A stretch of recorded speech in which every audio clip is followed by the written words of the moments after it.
Bienvenue sur Africa 24 dans cette nouvelle édition du Morning News. Voici les titres de l'actualité. Une annonce surprise au Burkina Faso. Le ministre de la Culture, Tahirou Barry, démissionne de son poste après 22 mois passés au sein du gouvernement. Le désormais ancien ministre fait des révélations troublantes sur son départ. Les détails dans cette édition. Au Sénégal, Wari assigne le groupe Millicom en justice. L'entreprise de téléphonie mobile ne veut plus vendre sa filiale Tigo au groupe dirigé par Kabiru Bodj et se tourne vers d'autres acquéreurs. Et nous découvrirons le portrait de Réveline Assemian. Cette styliste ivoirienne conçoit des vêtements élaborés à partir de tissus africains, une matière de plus en plus prisée par les créateurs de mode. Au Burkina Faso, le ministre de la Culture, Tahirou Barry, a annoncé sa démission jeudi 26 octobre. C'est une décision surprise, après seulement 22 mois passés au sein du gouvernement. Une déception de la politique gouvernementale serait à l'origine de son choix. Reportage de Jean-Paul Ouedraogo, notre correspondant au Burkina Faso. Après l'officialisation de la démission du gouvernement du ministre de la Culture le 26 octobre, les supputations vont bon train à Ouagadougou sur les motivations réelles de l'ex-ministre de la Culture, mais ne parviennent pas à convaincre les Burkinabés. Du reste, les raisons selon Tahirou Barry restent multiples et dans un message qu'il a posté sur sa page Facebook, il ne manque pas d'exprimer sa déception. J'ai réfléchi depuis quelques mois sur le sens de mon engagement et je me suis demandé avec insistance si ma présence au sein du gouvernement avait encore un sens. Les raisons de mon militantisme me donnent-elles véritablement raison de demeurer dans le gouvernement? Aujourd'hui, en marquant un arrêt de bilan à mi-parcours, ma déception est profonde. Une déception profonde qui, selon le concerné, trouve en substance son sens dans le chômage des jeunes, la situation économique difficile du pays, la difficulté de faire face aux aspirations des masses, le sous-équipement des forces armées et le manque de perspective des dirigeants du moment. Vérité ou pure option en vue d'un éventuel repositionnement politique. Pour l'heure, tout donne à penser que le ministre dresse simplement un bilan négatif de son engagement personnel au sein du gouvernement. À cela ne tienne, dans le milieu culturel, la nouvelle, quand bien même surprenante, n'entame en rien le beau travail qu'il a accompli. Nous, en tant qu'observateurs de la culture, on peut tirer notre chapeau à ce jeune ministre dont la nomination a sonné pour nous comme étant le glas donc à ces anciennes pratiques qui consistaient donc à mettre des acteurs politiques en lieu et place de techniciens. C'est vrai que quand il arrivait, il avait dit qu'il était un analphabète de la culture, mais en si peu de temps, il a apporté un souffle nouveau à ce ministère à travers donc beaucoup d'actions, parmi lesquelles la rénovation du Sénasa, la rénovation de l'INAFAC et puis une tournée donc au plan national avec le concept du Trésor du Faso. Tahirou Barry quitte le gouvernement en laissant plusieurs grands chantiers en l'état. On pourra, entre autres, citer encore l'opérationnalisation du statut de l'artiste, l'élaboration d'une politique claire de la culture et bien d'autres projets. Son départ du dit ministère laisse confus beaucoup d'artistes. Au Sénégal, Millicom ne veut plus vendre sa filiale Tigo à Wari. Le groupe de Kabiru Bodj assigne donc Millicom en justice. Un accord avait pourtant été conclu le 2 février dernier pour un montant de 129 millions de dollars, soit 80 milliards de francs CFA. Les détails dans ce sujet de la rédaction. Rien ne va plus dans la sphère des télécommunications sénégalaises. Le groupe Wari a assigné vendredi 27 octobre Millicom en justice suite à la décision de Millicom de ne plus vendre sa filiale Tigo au groupe de Kabiru Bodj. Wari devait présenter certaines garanties et Wari n'était pas en mesure, à la date où c'était prévu, de le faire. Il a eu droit à plusieurs échéances qu'il n'a pas respectées.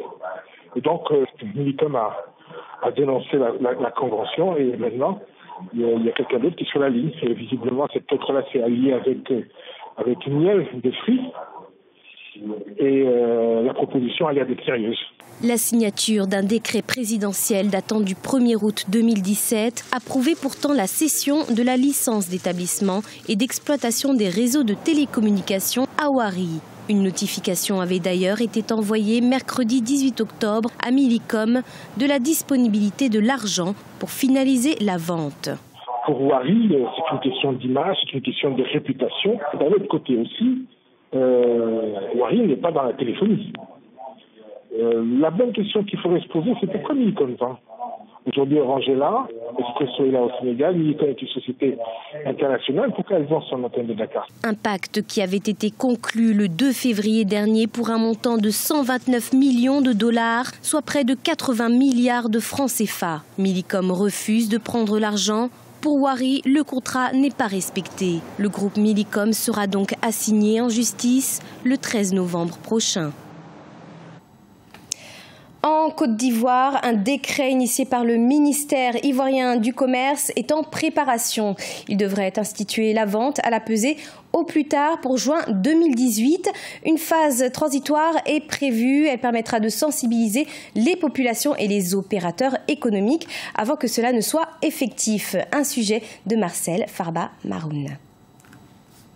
En Côte d'Ivoire, il ne sera bientôt plus possible de se procurer des denrées alimentaires par le biais de ventes au tas, mais à la pesée. L'annonce est du directeur général du commerce intérieur, Aimé Coisan, à l'occasion du 3e Salon international de l'originalité d'Abidjan, qui a eu lieu mercredi 25 octobre 2017. Pour ce faire, un décret initié par le ministère du Commerce, de l'Artisanat et de la Promotion des petites et moyennes entreprises devrait entrer en vigueur d'ici moins d'1 an, dans un pays où la grande majorité des populations se procurent les denrées alimentaires sur des marchés à partir de tas ou à la criée.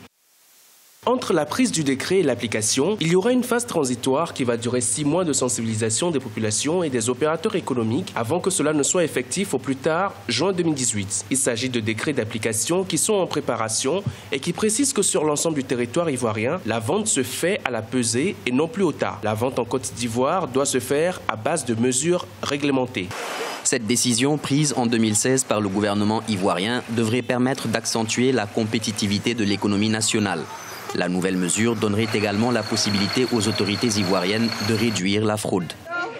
C'est beaucoup plus simple d'acheter 1 kilo à un prix X lorsqu'on sait clairement que la quantité qu'on reçoit équivaut effectivement à l'argent qu'on paye. Là où il faudra que les autorités mettent l'accent, c'est dans la vérification des instruments de mesure essentiellement, pour s'assurer effectivement que ces instruments de mesure soient bien calibrés, parce que le risque évidemment c'est que certains commerçants un peu véreux pourraient essayer de manipuler les instruments de mesure, les instruments de pesée, pour faire en sorte de dégager des marges toujours plus importantes au détriment du consommateur. Une fois entré en vigueur, le décret en question suppose un contrôle régulier des autorités ivoiriennes. Les balances des commerçants peuvent en effet ne pas débiter, selon la mesure commandée, pour des raisons diverses, ce qui pourrait créer un repli des populations face à cette disposition. Et toujours en Côte d'Ivoire, nous partons à la rencontre d'une styliste hors norme. Réveline Assémian, elle conçoit des vêtements originaux pour promouvoir le patrimoine culturel africain et porte même ses propres créations. Un reportage de notre correspondant Olivier Conan. L'apologie de l'Afrique dans ses créations, c'est le credo de Réveline Assémian. Depuis 2013, elle a abandonné une carrière de comptable pour suivre sa passion pour la couture. Ses créations mettent en valeur le riche patrimoine culturel africain, avec une inspiration quasi divine qui lui permet d'imaginer un songe de tenue originale. Réveline Assémian travaille avec comme matière première les tissus et étoffes du terroir. Je fais l'apologie de l'Afrique parce que portant toujours les habits d'ailleurs, nous restons toujours esclaves. Donc c'est une manière de sortir, de s'extérioriser en fait. Donc j'utilise beaucoup les tissus africains. Et même si j'utilise les tissus occidentaux, je mets toujours une matière africaine dedans. Avec la marque AHFR, Réveline Assémian propose des vêtements aux couleurs vivantes. Objectif, satisfaire les clients les plus exigeants par la qualité du travail. J'ai retrouvé un esprit de créativité dans la confection. Et quand on regarde l'association des couleurs et puis la matière, la texture, même des tissus qui sont utilisés, réussit à mettre en relief le tissu. Dans son atelier, la styliste cherche constamment à trouver la touche d'originalité dans la simplicité. Pour elle, les créateurs de mode doivent puiser dans l'univers africain pour réaliser leurs œuvres. Revenons sur notre terre. Il y a tellement de choses. Il n'y a plus rien ailleurs. Tout jouer ici maintenant. Donc les gens quittent pour venir ici investir. Donc pourquoi nous qui sommes ici, on veut aller ailleurs? Mais c'est parce qu'on ne voit pas l'importance, la valeur, les choses immenses, inouïes qu'on a ici. Revelyne Assemian veut conquérir le monde depuis la ville de Yamoussoukro. Elle a la particularité de porter elle-même ses créations pour convaincre les amateurs de belles tenues de son talent au service de la mode africaine. Ce journal a été réalisé par l'ensemble de la rédaction. Merci de l'avoir suivi et retrouvez dans un instant une nouvelle édition de l'information sur Africa 24.